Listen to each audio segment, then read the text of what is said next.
Pessoal, boa tarde. Bem-vindos a mais um seminário do Programa de Pós-Graduação em Computação Aplicada do Instituto Nacional de Pesquisas Espaciais. Hoje eu vou transferir o papel de host para o Léo. Léo, a sala é sua, esteja à vontade. Ok, boa tarde a todos. Obrigado, Rafael.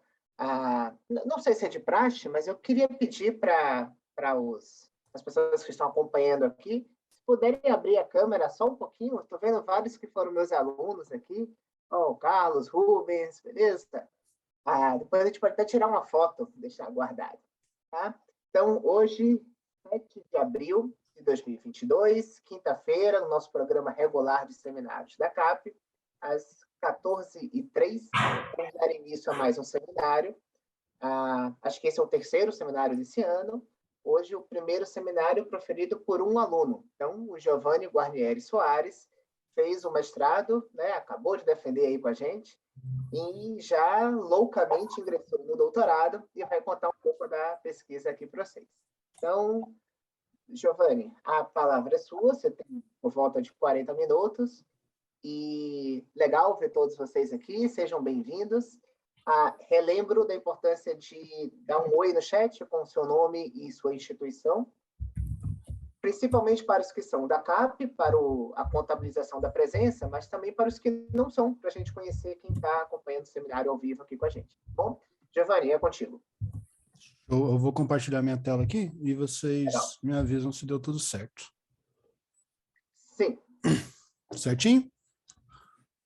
Tá, então, bom, como o Léo disse, o meu nome é Giovanni Guarnieri Soares, eu sou recentemente mestre aqui pela computação aplicada do INPE e agora também sou doutorando. E, bom, hoje eu venho aqui falar um pouco para vocês sobre random walks em grafos.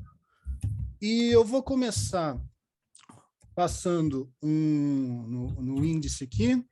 Eu vou falar, dar uma introdução do que são as random walks, como elas surgiram, de onde elas vieram.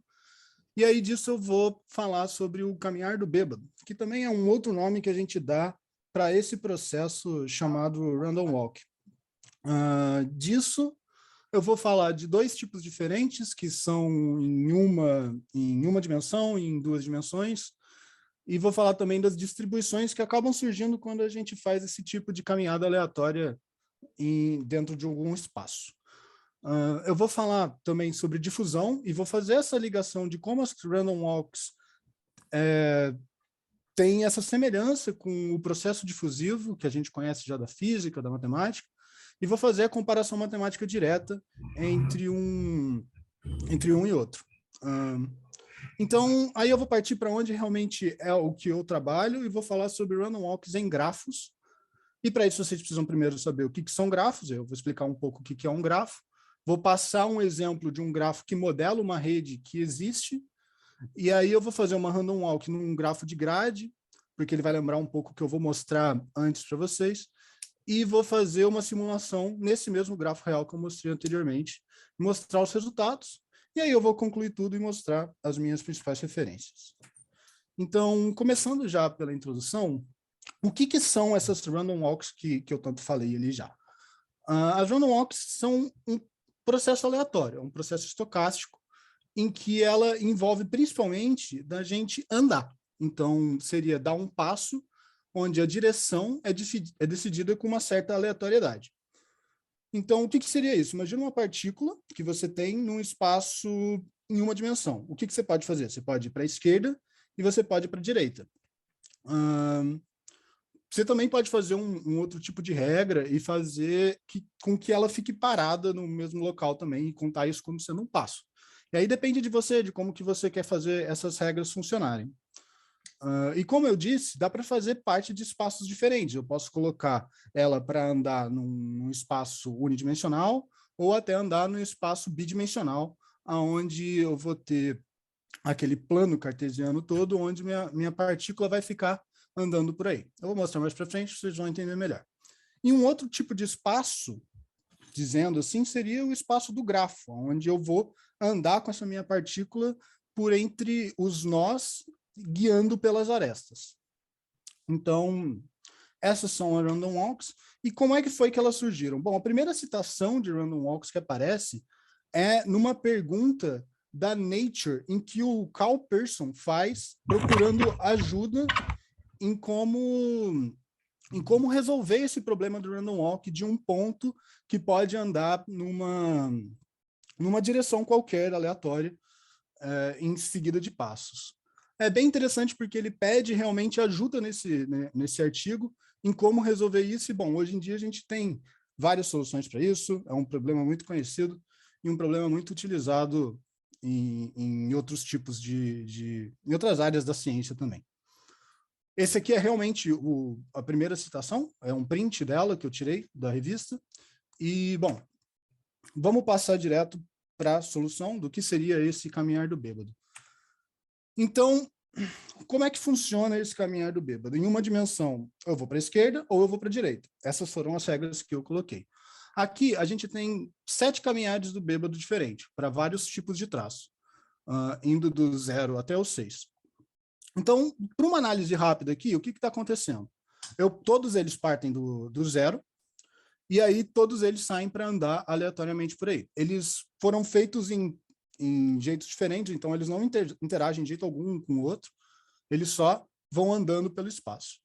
Então, uma coisa que já dá para notar é uma certa concentração maior aqui no meio, onde a gente tem três caminhantes que param aqui próximo do 0 até, enquanto outros vão se expandindo para fora e indo para até mais longe. Então, o que pode acabar acontecendo dentro dessa random walk? Ele pode ir muito para a direita, ele pode ir muito para a esquerda, mas a probabilidade dessas coisas acontecerem é menor, porque do mesmo jeito que a probabilidade de você tirar cara várias vezes na moeda é difícil, a probabilidade de você ir muitas vezes para a direita, quando essa probabilidade entre esquerda e direita é igual, acaba sendo pequena também.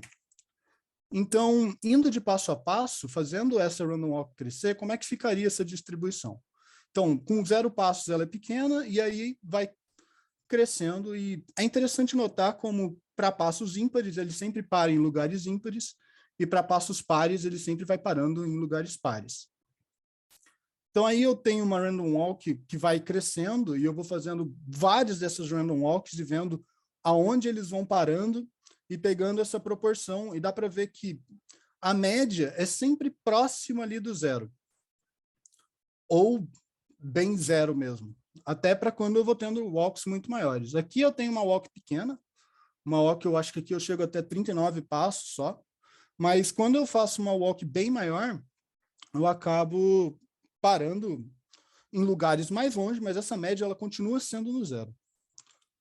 E aí, passando para 2 dimensões, eu tenho o que seria andar nesse plano cartesiano, e o que a gente está mais acostumado na nossa vida, que seria andar realmente na rua, passar por um campo aberto, você larga uma pessoa ali e deixa. Aqui nessa regra, nas regras que eu coloquei, ele pode ir para todas as direções da Rosa dos Ventos, então no caso norte, sul, leste, oeste, e nordeste, sudeste, enfim, e pode ficar parado também, porque foi do jeito da regra que eu coloquei.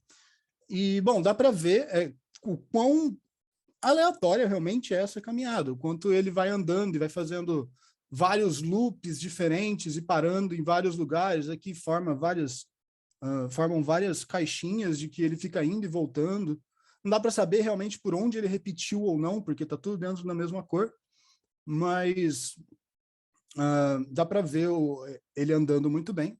E aí agora, com a mesma ideia do anterior, eu fazendo 7 caminhadas, a gente vê uma concentração bem grande nesse canto aqui, deles andando por aí e da onde eles param. Mas como agora eu estou trabalhando num mundo bidimensional, o que acontece é que para eu poder fazer essa análise do quão longe ele foi, eu preciso fazer um cálculo de posicionamento. Então, é um pouco diferente de ver só aonde ele parou e ver qual que é a distância do ponto que ele partiu até o ponto em que ele parou. Então, aqui no caso, o 0, 0 é bem aqui, todos eles partiram daqui e todos eles, quase todos eles, boa parte deles, gravitaram em volta desse ponto 0, 0.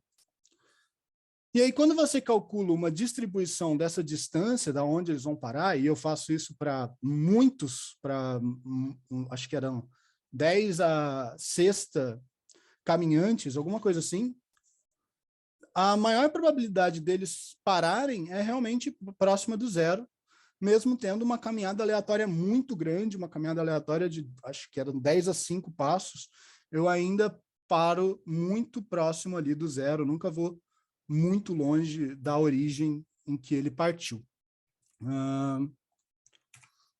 Então, a gente viu ali atrás uma distribuição gaussiana, que é essa distribuição aqui, que é também conhecida como distribuição normal, de como que o posicionamento do final da caminhada acaba levando a gente para cá. E aí, mas o que é uma distribuição gaussiana? A distribuição gaussiana, ela é regida, ela não é regida, ela é modelada por essa função de f de x igual a 1 sobre sigma da raiz de 2π vezes a exponencial de menos meio de x menos mi sobre sigma ao quadrado. Aonde o mi é a média, é o valor médio da gaussiana, no caso, aonde as minhas caminhadas param, e sigma é o desvio padrão que eu tenho de todas as medidas. É uma análise bem estatística. Aqui na direita a gente vê que está passando o vídeo das bolinhas que vão caindo e batendo em cada um dos preguinhos. E aqui ele forma também uma disposição de gaussiano, onde eles têm um local mais provável de cair. A gente via muito isso em brinquedo de festa junina e coisas do gênero, para ver aonde vai cair, para pegar um prêmio e coisa assim. Então, quando for, já sabe onde apostar. Seguindo, aí a gente parte para o processo difusivo, o que a gente consegue ver muito bem o porquê que isso se assemelha tanto a um processo difusivo. Porque se eu pego esse caminhante e faço uma analogia de que o caminhante é uma partícula no espaço, e ela está só andando por aí, dá para ver que ela está se espalhando, se difundindo, ocupando todo o volume possível. Principalmente nessa imagem aqui, dá para ver que elas vão se espalhando, indo cada uma para um canto para poder ocupar aquele volume. Claro que aqui eu ainda não estou fazendo interação entre elas, mas dá para ver a ligação parecida que tem com a difusão. E aí, o que eu vou fazer agora para poder enxergar isso melhor? Eu vou criar uma matriz, e aí dentro dessa matriz eu vou ter várias dessas partículas. E eu vou andar pela matriz e vou escolher uma partícula. Escolhi uma partícula e eu vou escolher uma direção para que ela vai andar. Nesse caso aqui, eu escolhi indo para a direita. E aí eu vou andar. Se tiver vazio, ela vai andar. Se não tiver, ela vai ficar parada. E aí vamos ver o que vai acontecer só eu fazendo essa regra. Então, no caso, eu pego uma partícula, escolho uma direção aleatória. Se tiver vazio, eu ando para aquela direção aleatória. E aí aqui no vídeo, dá para ver as partículas todas se espalhando para caminhos completamente aleatórios e ocupando por um todo aquele espaço bidimensional que eu coloquei para elas ocuparem, o limite bidimensional que eu coloquei para elas ocuparem. Dá até para ver que algumas ficam presas aqui no canto, porque eu não coloquei nenhuma regra para elas poderem dar a volta ou alguma coisa assim. Elas só realmente ficam presas. E aí, essa é uma das regras em que eu coloco ali para poder simular a minha caminhada aleatória. Eu posso expandir os meus tipos de regra e fazer o objeto não se mover completamente, ele se mover e só se mandar um pouquinho dele assim para o lado, mas ele ainda mantém a mesma massa dele, mesmo só mandando um pouco. E aí, o que vai acontecer? Eu mantenho o círculo intacto e o círculo ele vai se expandindo e vai tomando a área que tem para ele poder tomar. Vai preenchendo toda aquela área ali. E aí, novamente, agora eu levo em conta o que eu vou chamar de conservação de massa, onde se eu mando um pouquinho da partícula para lá, aquele pouquinho da partícula para lá vai tirar o pouquinho de mim também. Então, aquele círculo do meio já não vai mais permanecer 100% intacto. E aí, isso vai ter um processo difusivo um pouco diferente, o que lembra aquelas pastilhas de vitamina C, quando a gente coloca para ela poder difundir dentro da água e desfazer. Então, é bem interessante ver como que esse processo de random walk se assemelha muito forte a um processo completamente difusivo. E, bom, a equação... ainda não. O que isso significa? Bom, a primeira que eu mostrei lembra muito a difusão de uma matéria. Seria de um gás se expandindo para um campo em 2 dimensões, enquanto o segundo lembra o que seria a difusão de um campo, tipo um campo elétrico ou um campo magnético, se difundindo e passando pelo espaço por um todo, em 2 dimensões. Então, vamos agora para realmente a matemática da difusão e explicar o que é difusão. Bom, o Feynman, ele fala nas suas aulas, no Feynman Lectures, que se a gente tem uma caixa com um gás e depois a gente coloca um outro gás, o segundo gás que a gente coloca, ele vai começar a se espalhar por um todo pela caixa. Mas ele vai se espalhar bem devagar, porque ainda vai ter a presença daquele primeiro gás ali que estava antes. Esse processo que ele vai se espalhando, lento ou não lento, ele é chamado de difusão. E esse espalhamento todo, ele é regido por essa equação, que é a equação de difusão, onde C é a concentração, T é o tempo, D é o coeficiente de difusão, e é ele que fala o quão rápido esse gás vai se expandir, e X seria o espaço. E aqui nesse caso que eu estou mostrando para vocês é simplesmente uma difusão em uma dimensão só, então só indo para esquerda ou direita. Então, a solução para aquela equação ali, para concentração sobre o espaço e tempo, sendo unidimensional, é essa daqui. E essa equação aqui já lembra bastante a gente daquela outra primeira que eu mostrei, que é a equação da Gaussiana, em que eu vou ter a função f de x, aquela mesma que eu falei anteriormente, e vou ter aqui da concentração também, que ela depende tanto do espaço e do tempo. Mas se a gente fizer o tempo como sendo uma constante, a gente consegue ver como essas duas equações são muito parecidas. Porque se eu fizer o μ como sendo 0 e o sigma como raiz de 2dt, eu vou chegar dessa equação aqui, nessa daqui, diretamente. Então, aí já dá para ver, melhor ainda, já dá para afirmar assim, dessa relação boa que tem entre random walks e processos difusivos, tanto matematicamente quanto na simulação. E aí, partindo agora para random walks dentro de grafos, que é a parte principal do meu trabalho, eu vou explicar para vocês o que é um grafo. O grafo é um conjunto, ele é formado por nós e arestas. Então, no caso, é um conjunto de nós e um conjunto de arestas que vão formar esse grafo. Então, se eu tenho aqui os nós 0, 1, 2, 3, 4, e tenho as arestas, que são os que ligam o nó 0 até o 1, o nó 0 até o 2 até o 3, e assim por diante. Essa parte das arestas, etc., é bem interessante para a gente, porque a gente consegue fazer uma random walk aqui.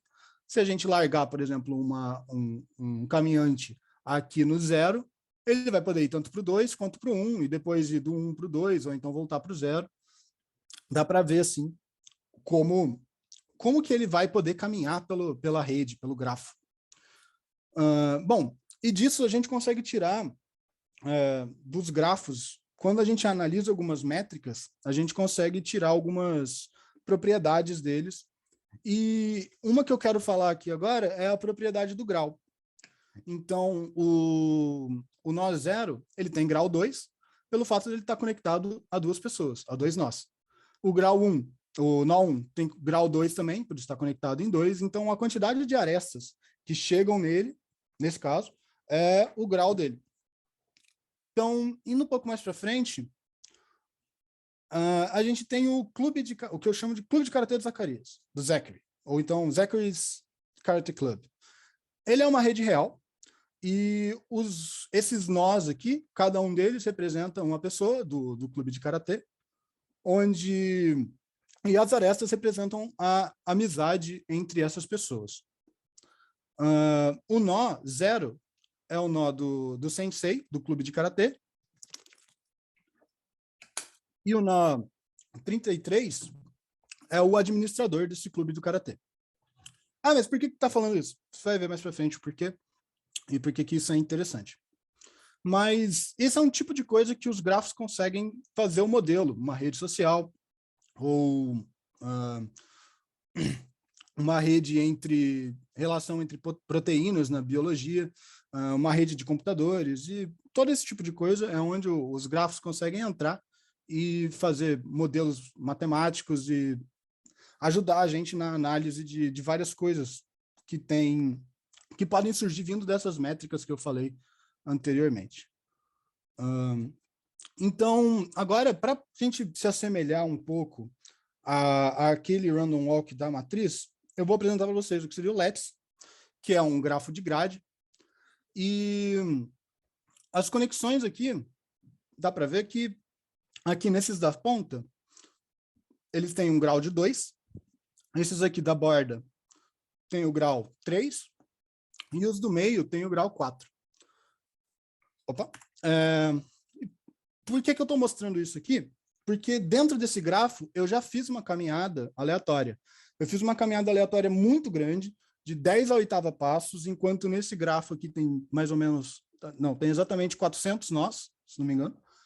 E como a caminhada é muito maior, da onde eu vou partir não vai fazer tanta diferença, porque ela vai ser tão grande perto do grafo, que da onde eu partir não vai fazer tanta diferença para o que eu quero analisar. E o que eu quero analisar? É a frequência com que essa caminhada passa por cada um dos nós. Então, se eu largo um caminhante aleatório aqui nessa ponta aqui e deixo ele dar 10 a 8ª passos dentro dessa rede aqui, e depois eu pego todos esses passos que ele deu e analiso por onde foi que ele passou, qual que foi cada ponto que ele foi passando dentro dessa rede aleatória, eu vou ter... e eu plotar de acordo com essa frequência um grafo, eu vou ter essa relação de cores, onde o amarelo é por onde ele foi mais frequente que passou, o roxinho foi o segundo mais frequente e o azul foi o terceiro mais frequente. Mas o interessante é que essas cores aqui também dá para relacionar com o grau. Os amarelos são todos o que tem grau 4. Os roxinhos, todos os que têm grau 3. E os azuis, todos os que têm grau 2. E aí já dá uma ideia para a gente do porquê que dá para usar essa caminhada aleatória. O que ela pode modelar de uma maneira estocástica. Mas aí vamos fazer também uma caminhada aleatória dentro do clube. A gente parte do nó 16 e dá 10 a 8ª passos. Aqui eu tenho só um gifzinho de exemplo, bem do comecinho dessa caminhada toda, ela partindo do nó 16 e fazendo uma caminhada aleatória até o nó 3, mas aqui eu tenho já o resultado final de como que essa caminhada acaba aparecendo. Então, lembrando, cada uma dessas cores aqui é a frequência com que eu passei em cada nó. Então, quanto mais para o vermelho eu tiver, mais frequente eu passei por aquele nó. Então, já dá para ver aqui que os nós 0 e o nó 33, os dois têm a maior frequência de acesso entre todos os outros. E é importante lembrar também que a soma de todas as frequências é 1, e tem que ser 1, já que eu tenho que somar para toda a quantidade de passos que eu faço. E, bom, o nó 0 e o nó 33, além de serem os nós mais acessados, a gente olha aqui e vê também que eles são os nós mais conectados. Tem muitas arestas que vão chegando até eles, quanto comparado com 16, 11, 17, 21. O 32 também, dá para ver, todos os que estão aqui um pouco mais para o centro, eles são mais conectados do que os outros e apresentam uma quantidade maior de arestas e uma cor mais para o vermelho também, subindo aqui pelo meu gráfico de cores. Então, isso já dá ideia para a gente de que essa caminhada aleatória tem algum tipo de relação com o grau. E aí, quando a gente faz um scatter plot, aqui eu chamo a caminhada aleatória de passaging, e o grau é o grau associado de cada nó, eu faço esse scatter plot entre esses dois e eu vejo que existe uma relação linear perfeita entre o índice e o grau. Ela é uma relação linear com... qual é o nome? Coeficiente de correlação igual a 1, que seria o R², igual a 1. Então, fica certinho aqui para falar que o passaging tem uma relação muito forte com o grau e que ela é uma simulação que consegue reproduzir muito bem uma métrica que a gente já conhece. Bom, e aí, qual que são as conclusões? As caminhadas aleatórias são simulações de alguns processos estocásticos. Elas são bem simples, elas são bem flexíveis, a gente pode mudar bastante as regras, como eu mostrei algumas mudanças de regras aqui para vocês. Ao fazer uma caminhada longa dentro do grafo, isso em relação ao grafo, a caminhada longa tem que ser sempre em relação ao tamanho do grafo, a gente tem uma relação direta dessa caminhada com o grau. E, bom, no final, simulações, análises estatísticas e essas coisas são instrumentos muito bons para a gente explorar e entender vários assuntos, mesmo sem uma resposta, que não tem uma resposta analítica direta, que a gente quer chegar numa resposta analítica direta. Bom, essas aqui são as minhas principais referências. O primeiro é um artigo sobre random walks e difusão em redes. O segundo é um livro, que é o livro do Caminhar do Bêbado. É um livro muito bom, eu gosto bastante de ler, gostei bastante de ter lido ele. E também tenho a minha dissertação ali, que daqui a pouco vai estar disponível já na biblioteca do INPE. E, bom, essa foi a minha apresentação. Obrigado por assistir e podem fazer perguntas. Obrigado, Giovanni. Olha, certinho em quase 30 minutos. E parabéns pela apresentação. Gostei muito as animações que você fez, né, os vídeos, você produziu as simulações, ficou bem legal. Eu tenho algumas perguntas também, mas eu vou passar primeiro para os colegas e aí depois eu faço cumpro o meu papel de chair. Meus caros, fiquem à vontade para perguntas, ideias para o Giovanni. Eu vi que tem algumas já no chat, deixa eu ver se eu acho, e aí, se a pessoa estiver aqui, ela mesma pergunta, né? Mas deixa eu ver, acho que o Rubens... Isso, fala aí, Rubens. Posso?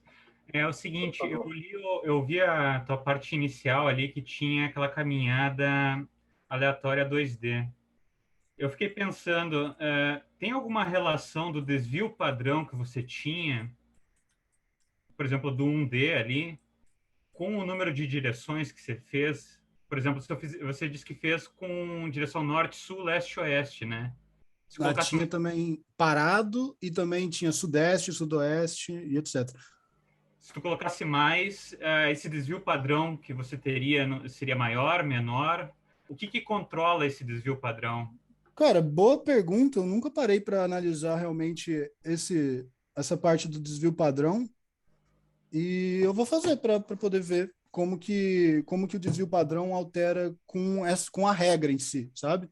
É que pode ter uma relação também com os teus grafos ali, né? Com o número de conexões, de certa forma, depois. Esse tipo de pergunta. Você entende? Como assim? Não entendi essa. É porque depois no teu grafo tu faz uma relação de acordo com o número de conexões que tem em cada nó, né? Do teu grafo. Por Sim. exemplo, os nós mais densos em relação à frequência. Então, isso teria uma certa relação que seria legal explorar. Deixa eu aproveitar e comentar um pouco também. Rubens, muito legal sua pergunta, né, e comentários. Eu vi que no texto você comentou um pouco sobre a relação com o tempo também, né? Giovanni, se você puder voltar na equação da solução, né? Quando você compara, essa aí mesmo. Então, o desvio padrão, ele cresce com o tempo, né? E o bonito, uma das várias coisas bonitas aqui, é que ele cresce com a raiz quadrada do tempo. Então, isso, né, na época, foi algo bastante interessante e isso é esperado. Se o tempo vai passando, como o Giovanni falou lá nos primeiros slides, ele consegue ir para longe. O seu comentário foi no sentido da forma, né, se ele pode ou não ficar parado, se ele pode ou não ir para as esquinas, não só para um lado ou para cima. Eu concordo com o Giovanni do não ter pensado nisso ainda. Mas legal, vamos simular e depois a gente até troca ideia contigo. Uhum.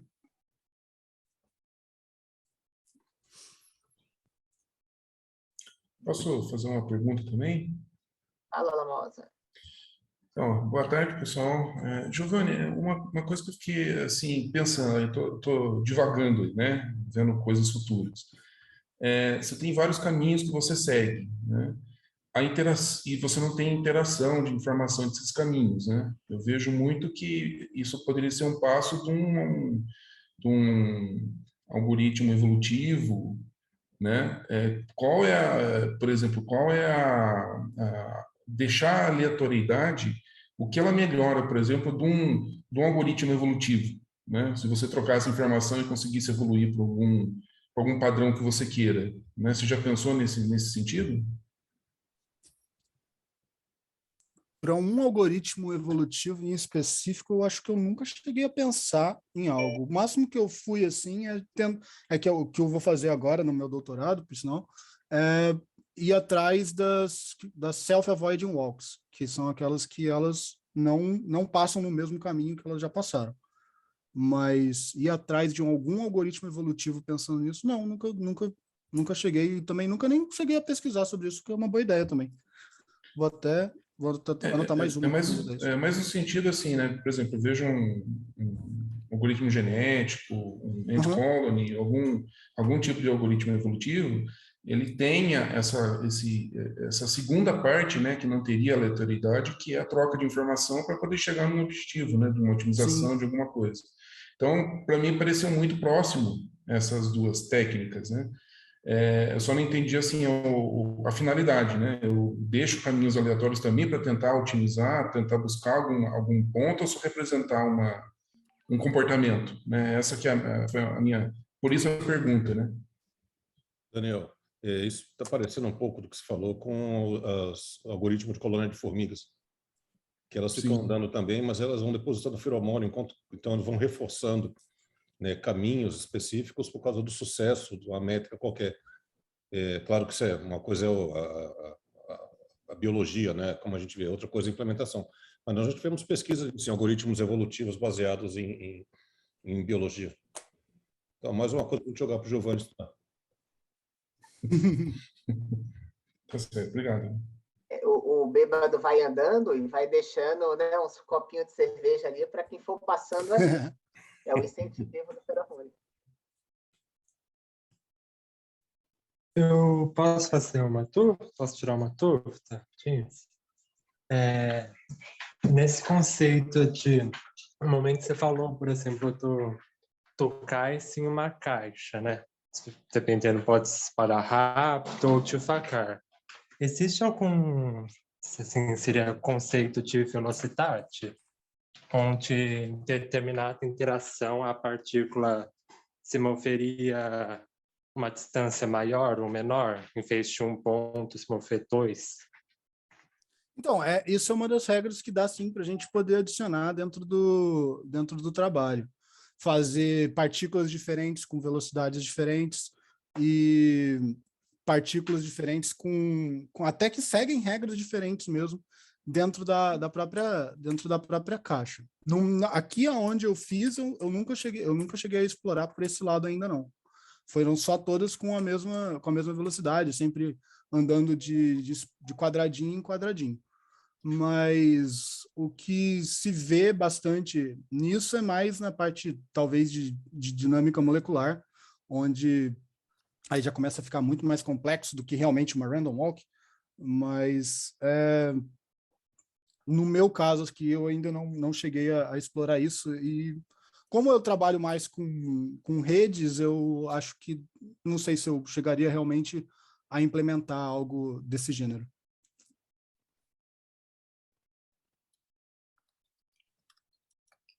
Legal. Tem um comentário do Denis também. Denis, se estiver por aí, quiser fazer, né, verbalmente.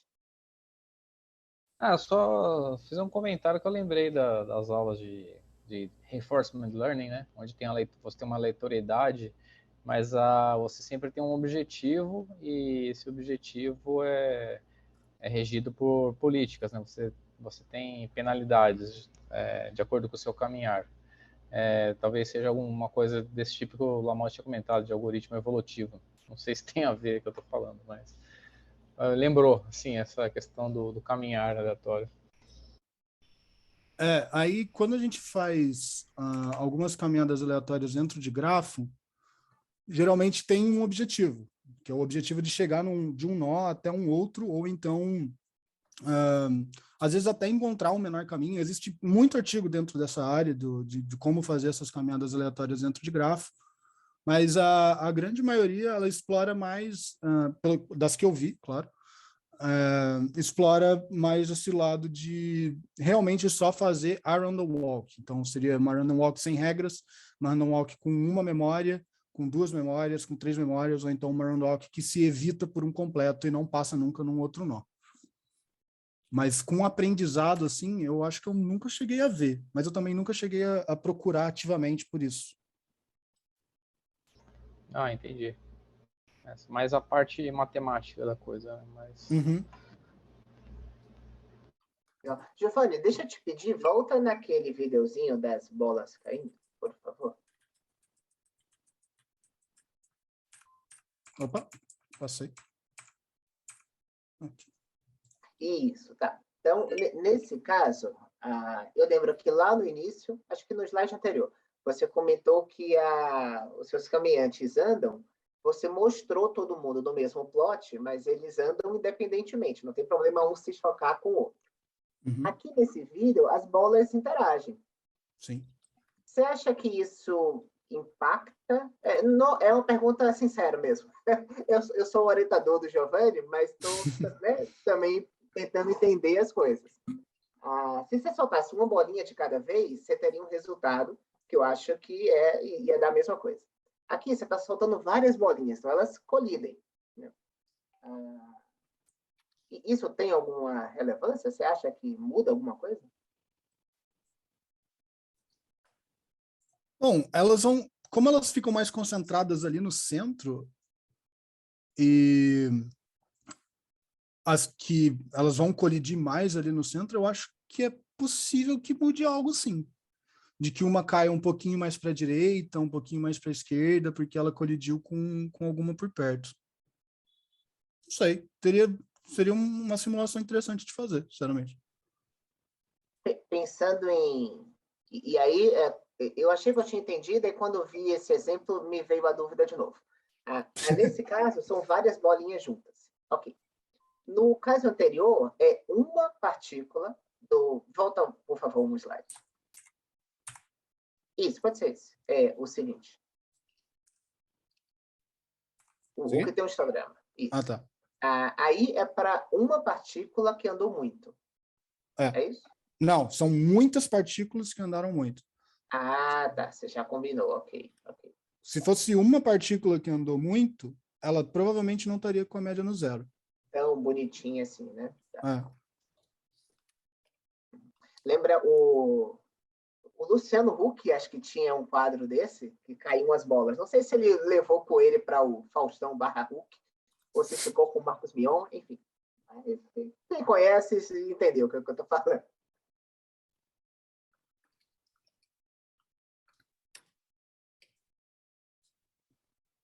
Não sei se eu contribuo ou atrapalho, mas eu acho que a aleatoriedade ali, o choque das partículas, acho que não deve influenciar tanto, porque ele é pontual, né? Agora, você pega o caminho como um todo e interage o caminho, por exemplo, se eu quero um caminho mínimo, igual o Giovanni falou no grafo, até já existem algoritmos consagrados para isso, né? Mas se eu quero partir para o aleatório, aí se eu pegar o conjunto do caminho e combinar caminhos, aí eu acho que pode dar um bom resultado. Opinião minha, tá? Isso é só uma especulação. Mas como são choques pontuais ali da partícula, e como tem obstáculo, né? Ela não cai diretamente, ela já tem obstáculo, e eu acredito que essa diferença não seja significativa. Só suposições. Agora, se eu olhar o caminho como um todo, eu acho que pode ter. Sim. Não, entendi. Concordo com essa noção intuitiva.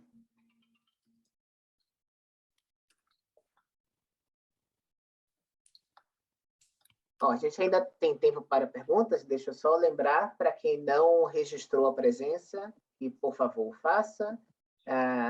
Nome completo e instituição, mesmo quem não é da CAP, para a gente conhecer quem está acompanhando aqui. Mais de 40 pessoas, bastante, né? Então, por favor, fique à vontade.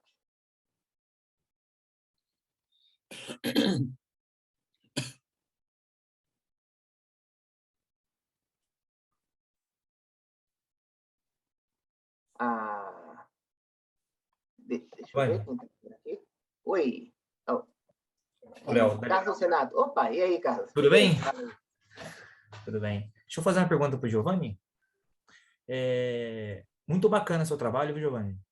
Obrigado. Está de parabéns. Eu gosto particularmente de bastante estatística computacional, né?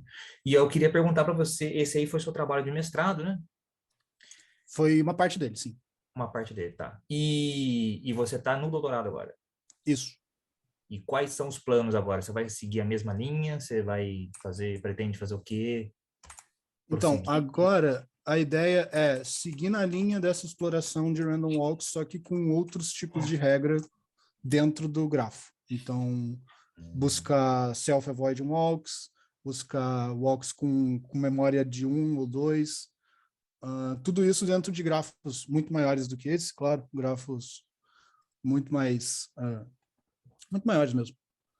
E tentar buscar fazer uma relação dessas walks com algumas outras métricas, não só o grau. Fazer como foi o nome da minha dissertação, que é ir além do caminho mais curto, porque geralmente dentro de redes só usa o caminho mais curto para a grande maioria das coisas. E a ideia é ir além disso e buscar jeitos diferentes de ver o que o caminho mais curto não vê. Certo, legal. Tá bom. Obrigado, viu? Nada? Qualquer coisa... Uma das coisas legais desses seminários é a gente poder conversar com quem entende de outros temas, né? Não só o pessoal da turma aqui de teoria dos grafos e modelagem. Então, os comentários sobre otimização, aprendizado de máquina foram bem interessantes. E na CAP a gente tem vários bons trabalhos com navegação autônoma também. Acho que pode ser algo que, não durante o doutorado, mas que depois possa utilizar algo que foi desenvolvido aqui, né? Então, o Giovanni falou super bem sobre o que a gente está ainda pensando em fazer, né? Ele acabou de começar o doutorado, mas uma analogia é que quando a pessoa está andando e não está bêbada, ela provavelmente não vai passar mais de uma vez pelo mesmo lugar.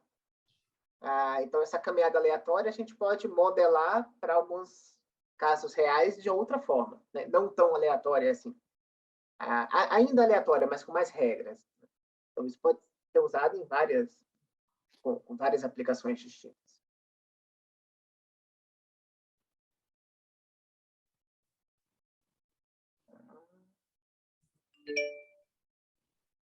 E aí, mais perguntas?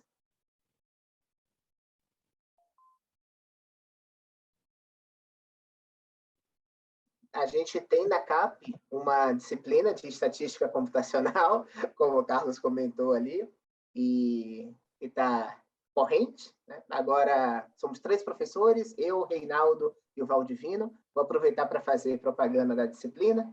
E a gente vê alguns conceitos sobre distribuições e sobre caminhadas aleatórias lá. Então, quem tiver interesse depois, é muito bem-vindo a acompanhar a disciplina no ano que vem.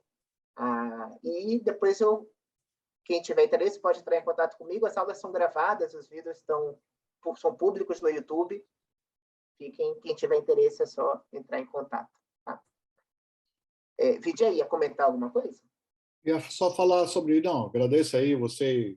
Giovanni, né, a palestra, e como você falou, é interessante como é que chama? O tópico computação aplicada. Então, a ideia ou a dúvida de uma outra pessoa pode agregar valor no desenvolvimento do trabalho, né? Isso que é mais interessante no nosso curso. Agradeço mais vocês dois aí pelo seminário, e só lembrando o pessoal, gostaria muito, assim, essa participação maciça, né? Que dá uma motivação para os palestrantes, né? E semana que vem nós temos a professora Kátia, do CTI, Renato Archa. Ela vai debater sobre modelos de maturidade para cidades inteligentes sustentáveis no Brasil. Quinta que vem. Então é isso. Rafael, não sei se está no ar, senão a gente encerra. Tudo ok para mim. Opa, está aí. Léo, encerra para a gente então, por favor. Beleza, meus caros. Então, agradecer de novo a Giovanni pelo seminário, a todos aqui pela presença. Né? Queria comentar que é interessante ver o caso do Giovanni e diversos outros, que inclusive foi o meu caso, que vieram da física para a computação, e encontraram na computação aplicada do INPE um ambiente próspero para desenvolver não só teoria, como simulação, como aplicação. Acho que isso é muito bom. É uma escola, né, de longa tradição já. Boa tarde a todos, bom trabalho. Tchau, tchau. Até mais, vocês. Obrigado. Até mais. Tchau. Boa tarde, todos.